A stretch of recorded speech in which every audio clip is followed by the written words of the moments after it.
الحمد لله رب العالمين. اللهم صل وسلم على سيدنا محمد الأمين وعلى آله وأصحابه إلى يوم الدين. رب اشرح لي صدري ويسر لي أمري واحلل عقدة من لساني يفقهوا قولي. سبحانك لا علم لنا إلا ما علمتنا إنك أنت العليم الحكيم. ولا حول ولا قوة إلا بالله العلي العظيم العزيز العليم.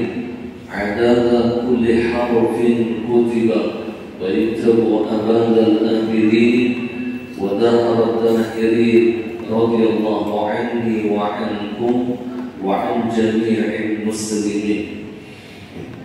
قال المصنف رحمه الله تعالى: ونفعنا به وبعلومه في الدارين آمين.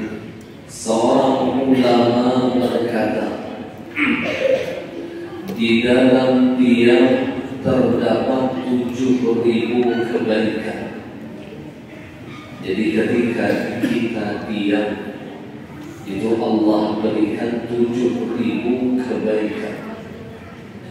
Dan semua itu berkumpul 7 perkataan. Artinya satu kalimat mewakili 1.000 kebaikan. Dalam setiap perkataan terdapat 1.000 kebaikan. Makanya dulu sudah dijelaskan bahwasanya belajar diam itu jauh lebih sulit daripada kita belajar bicara.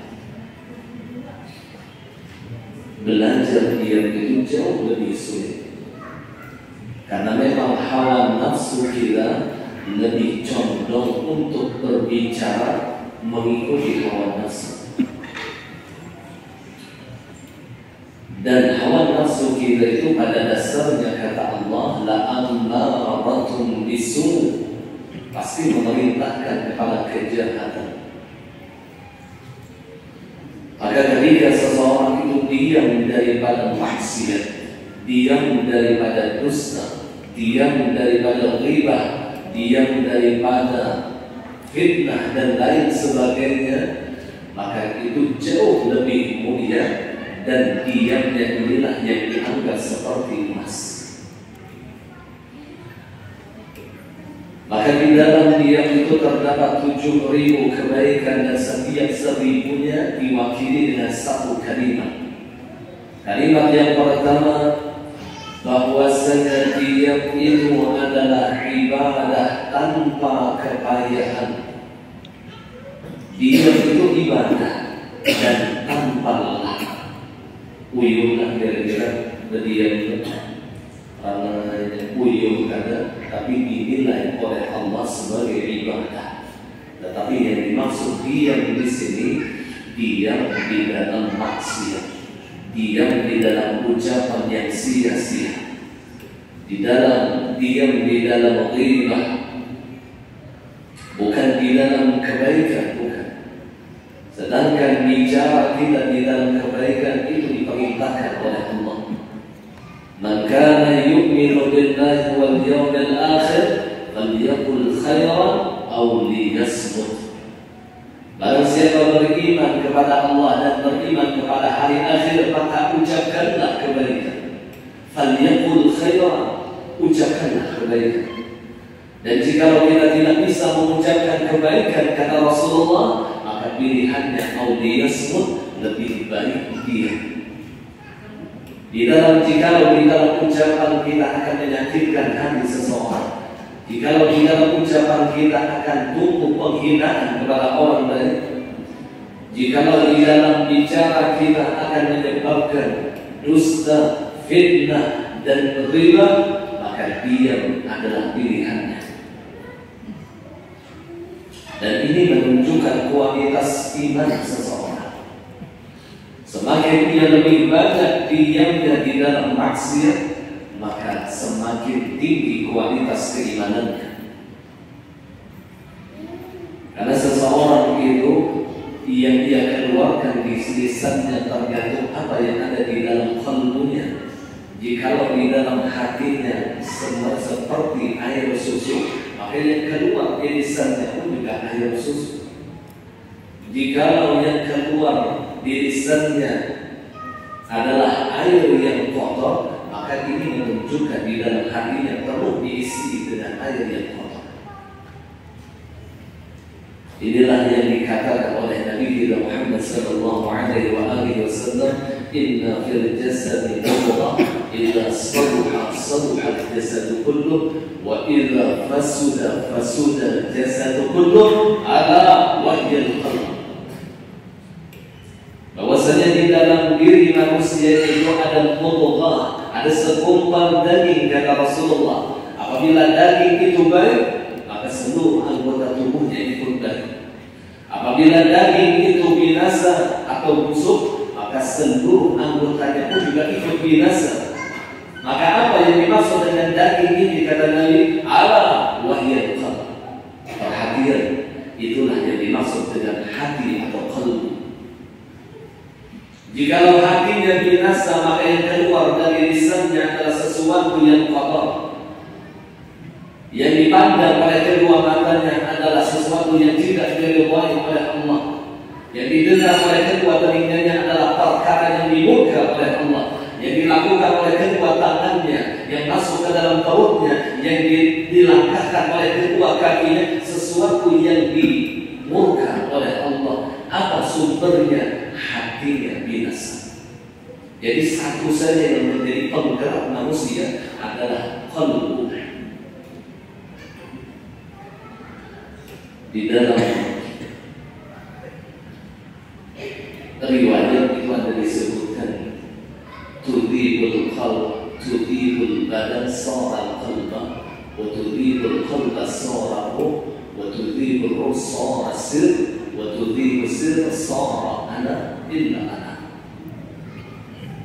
Ini dia baca ulama kaji ilmu ma'rifah ini dari hancur tubuh jadi hati, hancur hati jadi sir, jadi roh, hancur roh jadi sir, hancur sir jadi aku, kata Allah. Yang mengkoordinir jasmani kita adalah hati kita.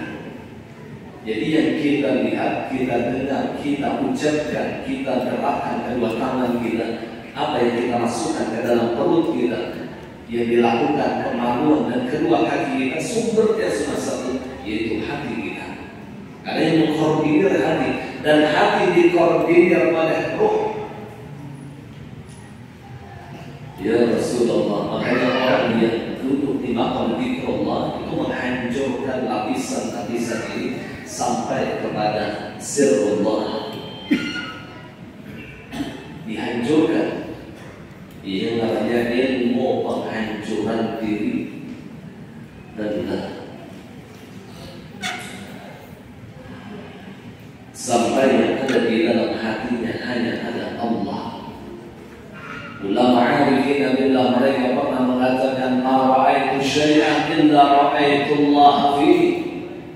Tidaklah aku melihat akan sesuatu melainkan aku melihat Allah di dalam segala sesuatu.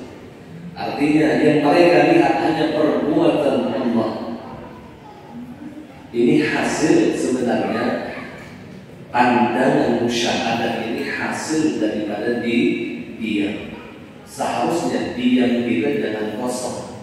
Makanya diam kita diisi dengan muraqabah, diisi dengan musyahadah, diisi dengan tafakkur, agar diam kita lebih besar ibadahnya kepada Allah. Karena Rasulullah SAW beliau pernah mengatakan, tafakkur sa'ah khairu min ibadati sittina sana. Bertafakkur sesaat, kata Rasulullah, itu jauh lebih baik daripada beribadah 60 tahun lamanya. Dan tafakkur itu tidak bisa kalau lisannya bicara. Biar kalau bertafakkur atau montong sambil berpandir, sambil berpandir, sambil bertafakkur kan. Demikian orang yang dalam keadaan musyahadah, itu lisannya dia. Lisannya dia. Yang beribadah apa? Akal dan hatinya. Akal dan hatinya. Jadi tafakur itu bukan ibadah zahiriyah, tapi ibadah batiniyah. Dan tafakur itu hanya bisa dilaksanakan ketika lisan kita diam. Makanya orang yang menuju kepada hadiratnya Allah, mereka lebih banyak diam daripada bicara.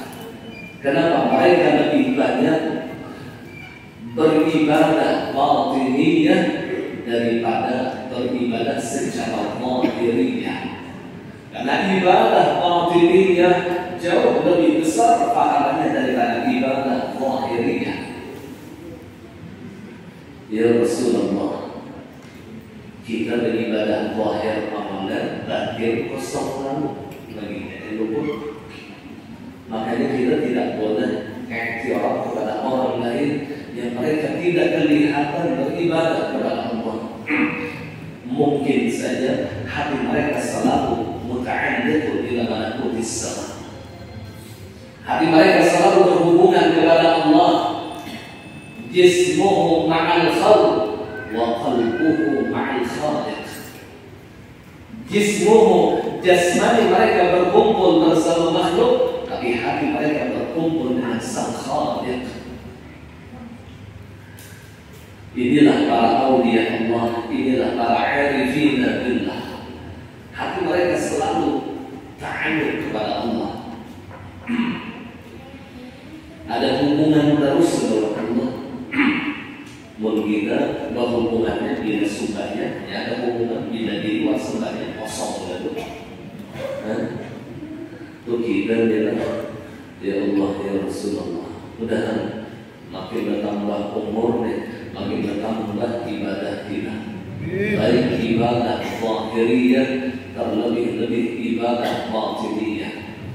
Ibadah zahiriyah maka banyak yang harus dijagai, riyanya harus dijagai, sombongnya, karena nampak dalam sembahyang adalah sunnah kita, makanya dijaga hati. Tapi ketika ibadah batiniyah, maka sedikit saja yang dijaga.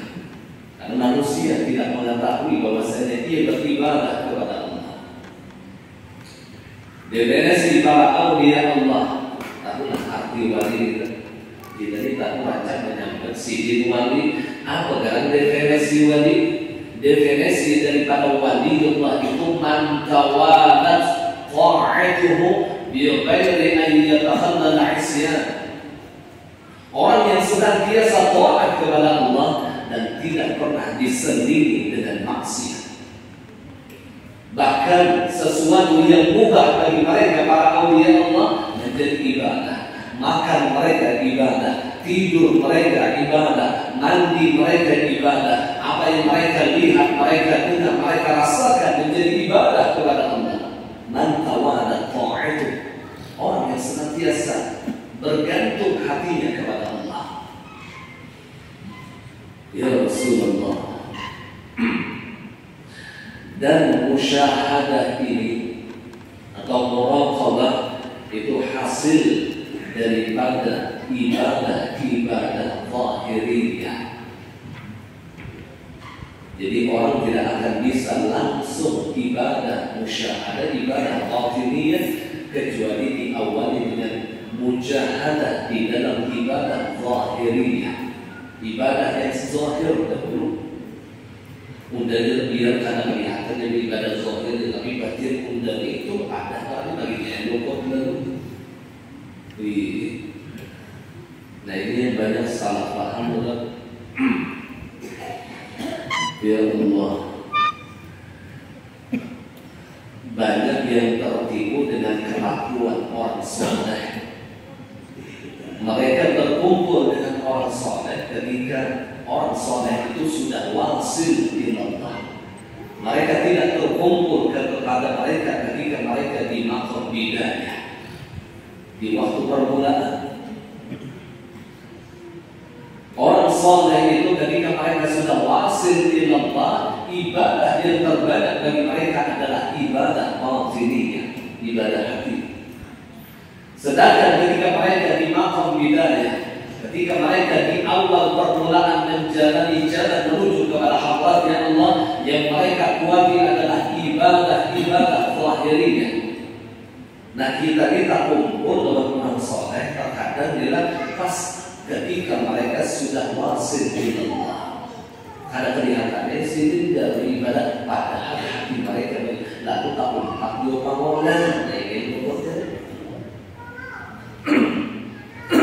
tahu dia pangolannya. Ya Rasulullah, kan ibadah dibagi menjadi dua, ada ibadah zahir, ada ibadah batin. Ada ibadah yang dilakukan oleh anggota tubuh, ada ibadah yang dilakukan oleh hati kita. Yang lebih sulit adalah ibadah yang dilakukan oleh hati. Muntung kada pandir, awak kada bergerak, hati itu. Dan ini yang mengalirnya. Jadi bahwasanya diam itu adalah ibadah tanpa kebayaan, tanpa rasa lelah. Diam saja, bahkan tanpa musyahadah, tanpa muraqabah, tanpa tafakkur sekalipun, diam itu sudah bernilai ibadah. Apalagi ditambah dengan muraqabah, apalagi ditambah dengan musyahadah, makinnya ditambah dengan tafakkur. Kemudian kalimat yang kedua, keindahan tanpa perhiasan. Jadi diam itu adalah keindahan tanpa perhiasan. Diam semata. Orang diam itu indah. Indah. Lain indah banjir, indah mandi, indah berak, indah makan tuh lain. Ini indah Indonesia. Diam itu keindahan dan tidak dihiasi. Ya Allah, coba biar kurang ngomong banyak berdiam, kurang ngomong banyak berdiam. Apa pengaruh sedikit? Kurang tuh ada yang membahas dikira orang alim daripada ngomong. Tetapi ketika orang yang alim lebih banyak diam, ini lebih terkenal.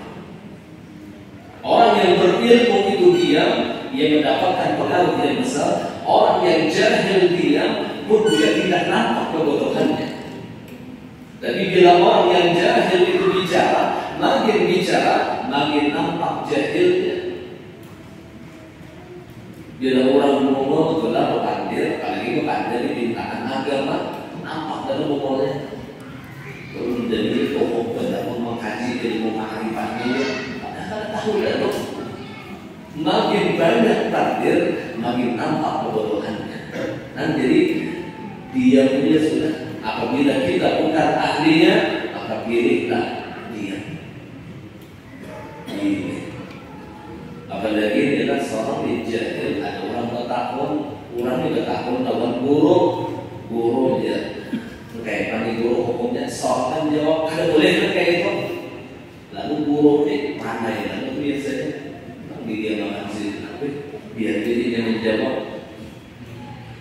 Jadi salah satu adab kita ketika ada orang yang bertanya dengan orang lain, bukan dengan kita, maka kita jangan menjawab.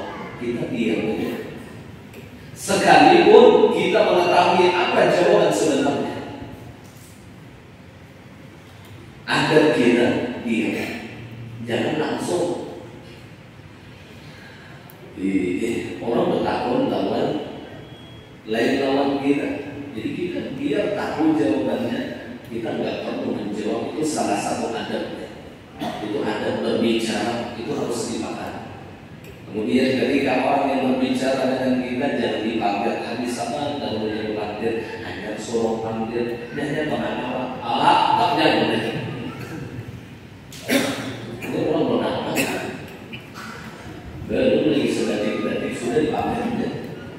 Nah, kayak di TV pernah lihat orang yang debat-debat itu. Ini sebenarnya melajari generasi kita yang akan datang, sukun adab di dalam bergaul. Belum lagi contoh, oke saya tidak setuju. Itu mengajari yang nonton ini kekanakan, itu kan ada Tuhan yang lalu kuitan ada di makannya. Belum lagi contoh mungkin kuitan penasehat sudah dipotongnya. Ya Allah, itu ada kita. Ketika orang berbicara dengan kita, maka pandang wajahnya dan jangan potong pembicaraannya.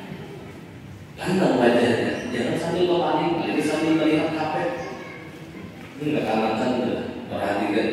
Bila ada orang bertanya, kawannya, sampai gitu. Jangan pandang wajahnya. Itu cara kita membahagiakan orang lain.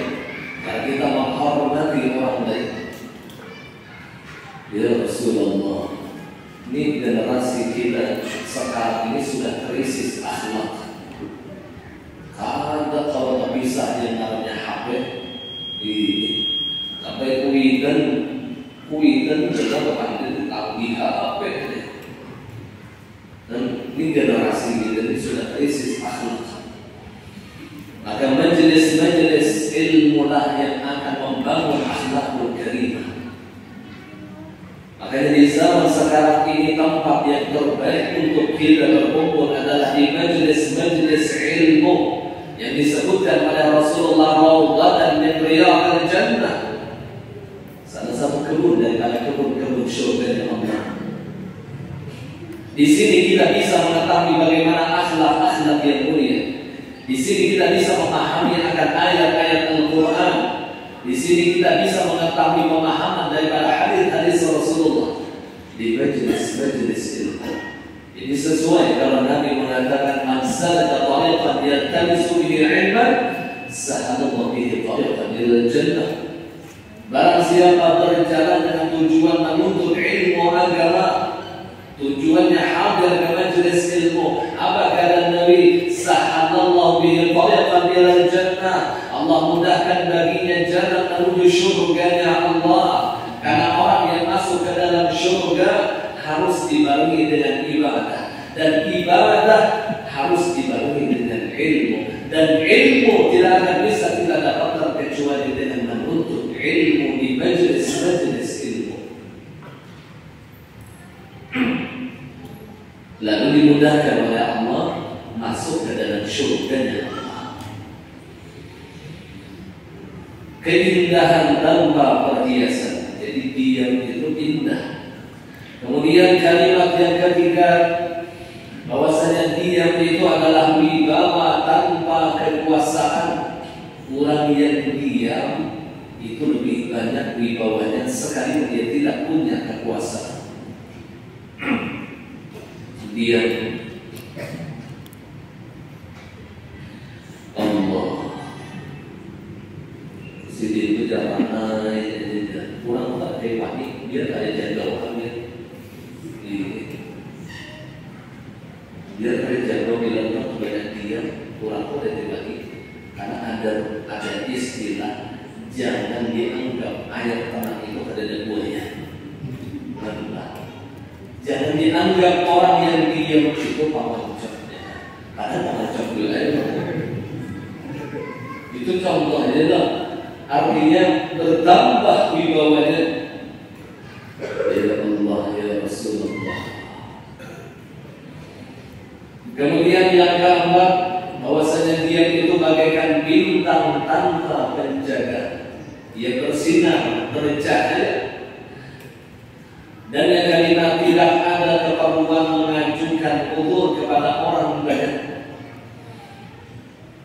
Jadi orang yang diam, dia lebih sedikit dosanya daripada orang yang banyak bicara. Man kathura kalamuh, barang siapa banyak bicaranya kata Nabi, maka banyak tergelincirnya. Barang siapa banyak tergelincirnya, maka banyak dosanya. Jadi orang yang diam itu lebih banyak dosa dan lebih sedikit dosanya daripada orang yang banyak bicara.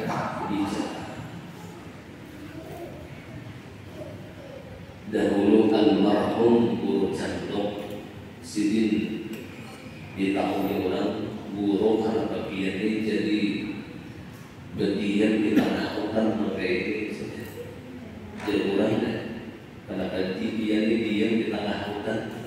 Jawaban sidin apa? Aku di sini kan dulu bakawan melawan orang yang ada dosa, bakawan melawan pohon, bakawan melawan binatang. Makanya salah satu ulama yang ahli bahasa binatang adalah Guru Jatuh, ahli bahasa binatang. Dan beliau adalah salah satu ulama yang ahli tafsir mimpi. Jadi orang banyak bahari itu di dalam mimpi, aku nama Sidin termasuk ahli tafsir mimpi. Ia menyampaikan ini lewat mulut anak Sidin al-Mahum Guru Husin bin Muhammad dan Jatuh. Ia bermakam di Sigar. Jadi ini riwayatnya jelas dari kata beliau. Abah itu di situ menurut ahli bahasa binatang. Abah itu di sini ahli tafsir mimpi. Nah, dalam dari ini mencatat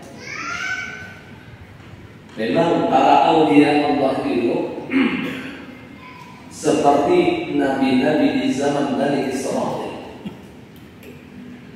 Ada hadis Rasulullah bahwasanya umatku itu ka'anbiya Bani Israil, seperti para nabi di zaman Bani Israil. Ada para aulia Allah itu yang punya karamah seperti mukjizat Nabi Allah Sulaiman alaihissalam. Nabi Sulaiman itu bisa bahasa binatang, bahasa semut bisa, bahasa burung bisa, dan ada karamah para aulia Allah yang sama seperti mukjizat Nabi Allah Sulaiman alaihissalam. Ada aulia Allah yang punya karamah seperti mukjizat Nabi Allah Musa alaihissalam yang jago, yang kuat. Kemudian Datuk Landak Kuitan Syekh Abdul Rahman Siddiq sahabat tampilan Abah Siddiq terkenal dengan Datuk Landak Syekh Muhammad Afif Al-Banjari. Itu yang mencabut ulin menjadi tihang karamah Masjid Al-Karamah Makabura. Dicabut Siddiq ulin mesti dalam dicabut Pak. Tiba dicabut dihirin Siddiq, hiritannya itu yang menjadi sungai Tuhan Makabura. Dahulu waktu belum dibungkus tihang di Makabura itu tihang itu banyak yang mendulang di bawah itu, karena waktu sini mengirim itu banyak intan emas yang berikan di batang bawahnya, di batang akar itu banyak.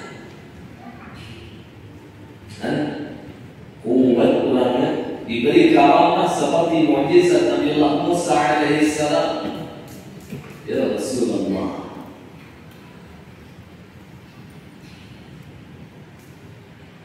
Jadi macam-macam ulama ummati ka'anbiya Bani Israil. Ulama-ulama umatku kata Nabi. Syarat daripada ulama ini adalah aulia Allah yang dibawa oleh Rasulullah ka'anbiya Bani Israil, itu seperti para nabi di zaman Bani Israil. Seperti para nabi di zaman Bani Israil. Macam-macam diberikan oleh Allah karamah.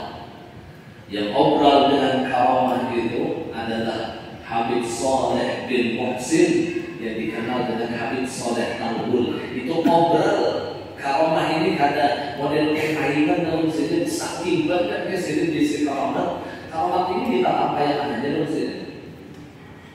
Karena pada suatu hari beliau keluar daripada rumahnya di tengah hari makan tamu. Keluar daripada rumah yang tak hari sicaraan, lalu beliau menyuarakan, Ya Allah, Ya Allah, Ya Allah, kadep. Lalu itu waktu itu kadep, nan kayak alam, dan itu terasa di Jawa Timur itu terasa waktu itu kadep, model kayak gerhana yang beliau ucapkan hanya kalimat Allah 3 kali. Masuk sini rumah haram pembaca. Itulah karamahnya. Dulu ada seorang jenderal yang kehilangan cincin jauh daripada tempat beliau. kehilangan cincin yang ada batunya, batu mulianya, jadi sangat mahal harganya. Jadi ujar orang jenderal kalau dia anak dalam cincin dia minta doa dengan Habib Soleh yang dia di Tanggul sana. Jadi beliau tidak pernah bertemu dengan Habib Soleh Tanggul karena ada orang yang berbicara seperti ini, lalu ada niat untuk bertemu dengan Habib Soleh Tanggul. Karena Habib Soleh Tanggul itu terkenal dengan doa ikhlas. Doaku itu, doaku kata beliau. Beliau yang menyebutkan doaku lebih cepat daripada kilat. Dan jadi kita adalah ada Jawa sana, Tanggul sana, ziarah makam beliau. Dengan berkah beliau, insya Allah doa kita segera dikabulkan oleh Allah. Di Habib Soleh bin Muhsin Al-Hamid ulun banyak kenalan dengan anak cucu beliau. Jadi menceritakan karamah-karamah ini adalah cucu-cucu beliau.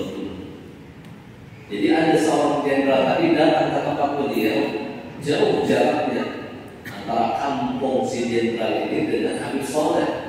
Sesampai di rumah Habib Soleh, antri orang minta doa banyak, maklum dengan waliullah dalam banyak pulangnya ke rumah sidin, banyak minta banyak doa sidin. Jadi antri, jadi selama antri kan disuguhkan kopi oleh khadam sidin, disuguhkan kopi sampai ke giliran jenderal, sampai ke giliran si jenderal dari ujar Habib Soleh,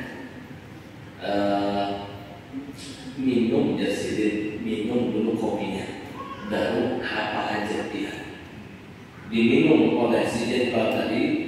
Kada habis minum, udah Habib Soleh habiskan dulu kopinya. Dihabiskan, ternyata di dalam kopi itu ada cincin sidin yang ada sidin sampai apa Habib Soleh. Ada cincin sidin, begitu pas peminum ada cincin. Lalu dia Habib Soleh, apa hajat kita? Jika ibadah kamu ada cincin ya Rasulullah, si jenderal tadi, ulun kali jadi ini yang ulun cari. Cincinnya ada di kopi ulun. Ya Allah, luar biasa. Jadi Habib Soleh itu ngobrol dengan karamah. Mungkin hibak pulang karmi itu dia pulang di Bulet itu minyak gas itu rumusnya, bila ada minyak gas ini mau dan tambah juga itu cocok minyak gas, cocok aja di bawah itu katanya nyaman di Buletnya. Ini orang dari itu tahu perjalanan dalam karmi. Wah ini ada suatu di dalam karmi itu. Di suaranya ini ada nggak sih? Apa karmi? Karmi dia Allah bulianya. Maka di dalam hukum fikih cacing karmi ini apabila keluar adalah pada kulit itu batal wudunya. Karena sesuatu yang keluar daripada salah satu dua jalan itu membatalkan wudu, termasuk cacing karmi. Atau dia comot aja melihat salah satu kulit pun ke dalam batal juga. Dari ketujuh begitu dari katakan memakan tumbung nio, itu dia orang dari makan tinan tumbung nio, orang di dalam orang untuk bagian nio, orang pakai tumbung itu kan itu. Nah kemudian yang keenam, mengistirahatkan para malaikat yang mulia dan penulis. Jadi dia itu malaikat itu terima kasih ya malaikat minta kalau istirahat. Kenapa? Kata Allah, la yanfidu min qawlin illa ladayhi raqibun atid. Ma yanfidu min qawlin, apa yang dia laporkan daripada suatu ucapan, illa ladayhi, kecuali di samping kanan dan kirinya ada malaikat yang bernama Raqib dan Atid. Mereka akan menulis segala apa yang keluar daripada lisan kita.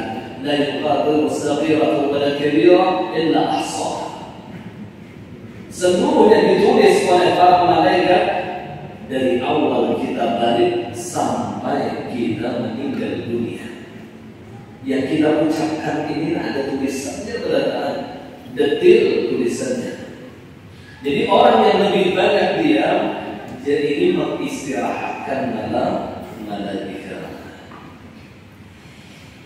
Sekali lagi yang dimaksud diam ini diam di dalam kemaksiatan atau diam di dalam sesuatu yang sia-sia, bukan diam di dalam kebaikan. Jangan ibadah tamu ranai, jadi yang tamu ranai, itu amalan jadi buruk. Hanya tamu datang, jadi buruk malam tadi apa? Jadi tamu itu, yang tamu di wangi itu juga. Nah, assalamualaikum. Assalamualaikum. Ketika kita bertamu, maka diam kita itu malah kada baik. Justru kita berbicara sekalipun hanya basa-basi itu menyambung silaturahim. Ini menyambung silaturahim. Nah, jadi jangan yang dimaksud diam terus karena karena kita ini jaga. Kalau ini hantar itu senjata beliau bila laki ini diam makan enggak dan biaranya kemana jalan malam ini hantar langsung itu nyamuk deh karena itu urusan dunia akhirat ada juga mumpangan kan jadi negara yang diam orang pakai itu kan. Tapi mana ada juga binian yang menawari nanti itu. Kalau suatu kamu belum ada binian yang bertawar pun sudah. Tak ngomong di sini tak boleh. Misalnya mungkin binian yang menawari lawan laki, wabahnya malam ini malam Kamis, besok malam Jumat kayak apa? Siap kasih dan senjata. Dan lagi undangan senjata dan nuklir lagi ini kan senjata lagi nuklir ada kira-kira yang tahu. Ada ketika perempuan menawarkan diri kepada suaminya yang sudah mengikuti akhlak Sayyidatuna Khadijah Al-Kubra. Yang diikutinya adalah akhlak Sayyidatuna Khadijah Al-Kubra, akhlak Rabi'atul Adawiyah, dan akhlak perempuan yang saleh. Jadi jangan pandai saja. Ya Allah. Jadi ada pembicara itu yang menghangatkan hubungan dan ini dianjurkan selama pembicaraan itu tidak mengandung maksiat. Jadi kehadiran dan lawan ini cuma tujuannya menghangatkan hubungan, menjalin tali silaturahim, itu tujuannya. Selama di dalam pembicaraan itu tidak ada unsur maksiat, ada yang menyambangi orang, ada yang memfitnah orang, ada yang mencela orang, ada. Nah, selama itu tidak ada maka itu dianjurkan. Nah, kemudian yang ketujuh, fadilah daripada dia menutupi aib-aibnya. Jadi orang yang banyak diam maka aibnya itu tertutup. Aib bila kita dipanggil sampai orang dari dipanggil udah jadi itu ini bersinah dia kan terpanggil juga, maka kita ini dilarang oleh Rasulullah membicarakan dosa-dosa kita dahulu. Itu dilarang. Kenapa jadi dilarang? Ketika kita membicarakan dosa kita dahulu, maka orang yang mendengar kelak akan menjadi saksi di yaumil qiyamah. Ia akan menjadi saksi di yaumil qiyamah.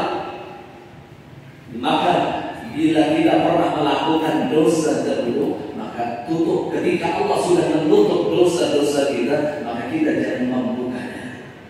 Ketika Allah sudah menutupi agar aib-aib kita yang dahulu, jangan pernah dibuka. Tutup rapat-rapat. Ya Allah, Dan biasakan lisan kita jangan suka membuka akan aib orang lain. Idza ahabballahu 'abdan, idza aradallahu 'abdan khairan basarahu bi'uyubi nafsihi. Ketika Allah menginginkan kepada seorang hamba itu menjadi hamba yang baik, atau hamba itu mendapatkan kebaikan dunia dan kebaikan akhirat, maka Allah akan menampakkan aib-aib di dalam dirinya. Jadi bila orang hendak diberikan oleh Allah kebaikan dunia dan kebaikan akhirat, maka Allah nampakkan aib-aib dirinya. Tetapi sebaliknya, jika Allah tidak ingin memberikan kepada orang itu aib, tidak ingin memberikan kepada orang itu akan kebaikan dunia dan kebaikan akhirat, yang nampak di hatinya adalah aib orang lain.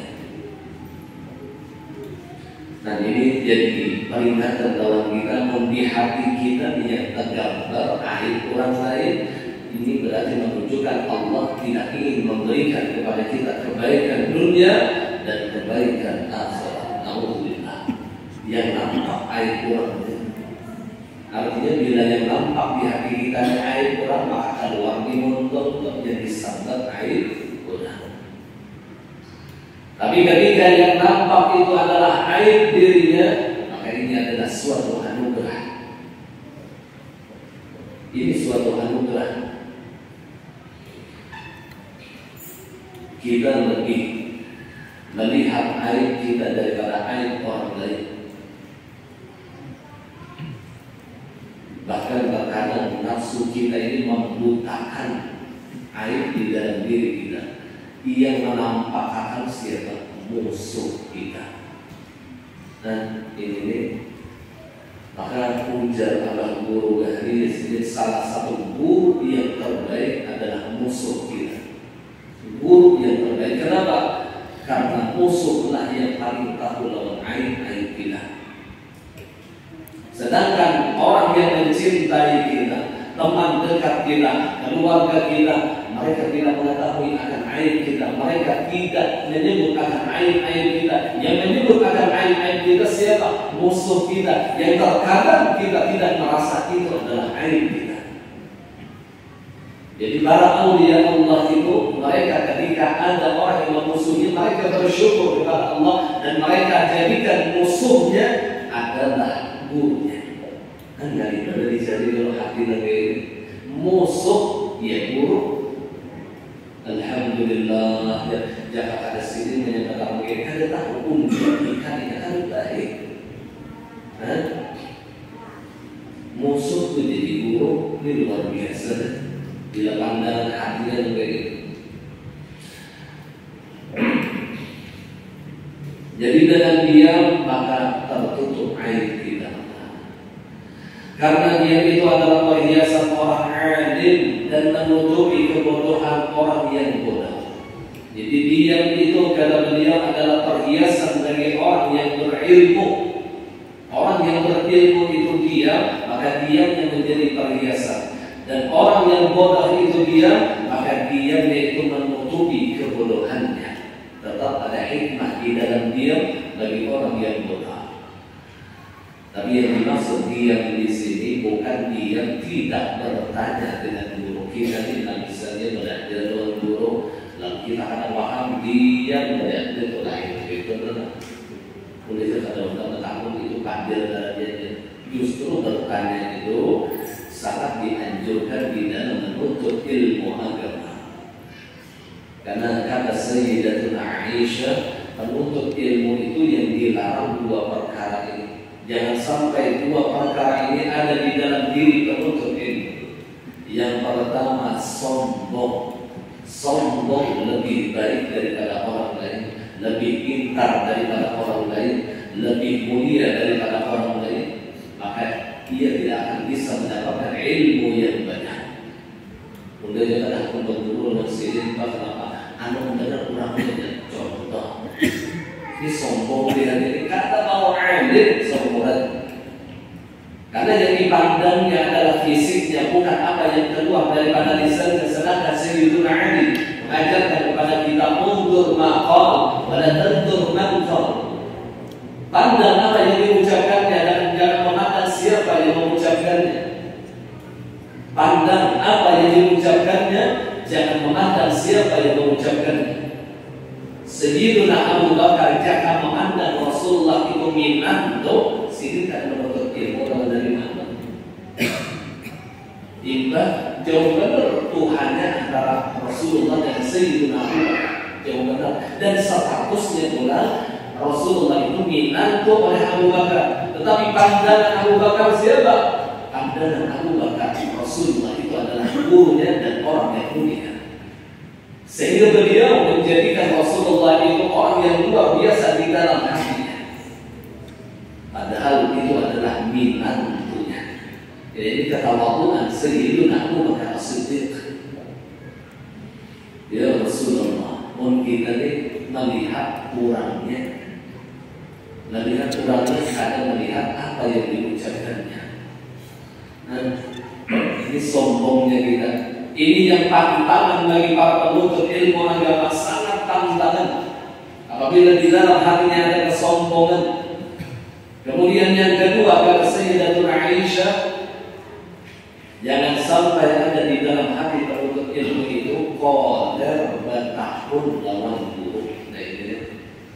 Jadi bertakun lawan guru ketika dia tidak paham akan suatu pelajaran, ini dia anjurkan. Bahkan ada riwayat yang mengatakan as-su'al nisful ilm, bertanya itu separuh daripada ilmu. Jadi bertakun aja, jangan diam mengamalkan diam. Ada sih takutan kayaknya bohong. Banyak yang bertakun dulu dilakukan guru pahamkah di sini? Ada paham ulangi. Ulun bilang oleh paham setara kuping itu katakan paham guru. Sampai ulun paham betul. Nggak paham sudah ya sih. Ulun lagi mau ulangi ulun. Ulun dah sampai paham betul.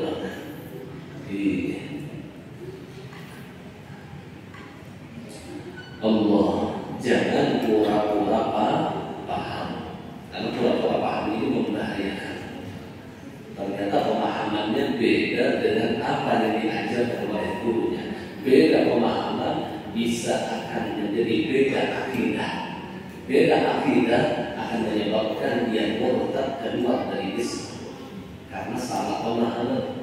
Ini banyak terjadi orang yang mengkaji ilmu hakikat. Ini banyak terjadi karena kurangnya paham, gurunya jujur aja, tapi muridnya salah paham dan karena takunannya lalu sesat. Gurunya kan sesat, muridnya yang sesat. Nah ini banyak terjadi hal seperti ini. Nah kemudian Allah Subhanahu Wa Taala akhir kata dari sini kita ulun meminta kemudian tahlil sejumat ulun anak mahal mama ulun. Jadi mama ulun pas meninggal di 5 Rabiul Awal. Nah sekarang berapa Rabiul Awal? Nah lebih sudah ya Pak. Kemudian juga ada 8 Rabiul Awal dari puasa dari buah dari buah juga itu dan ulun Allah meninggal tanggal 5 Rabiul Awal. Jadi kita menggunakan kita membaca tahlil sedikit batu doa la hawla wala quwwata illa billah Rasulullah sallallahu alaihi wasallam khusus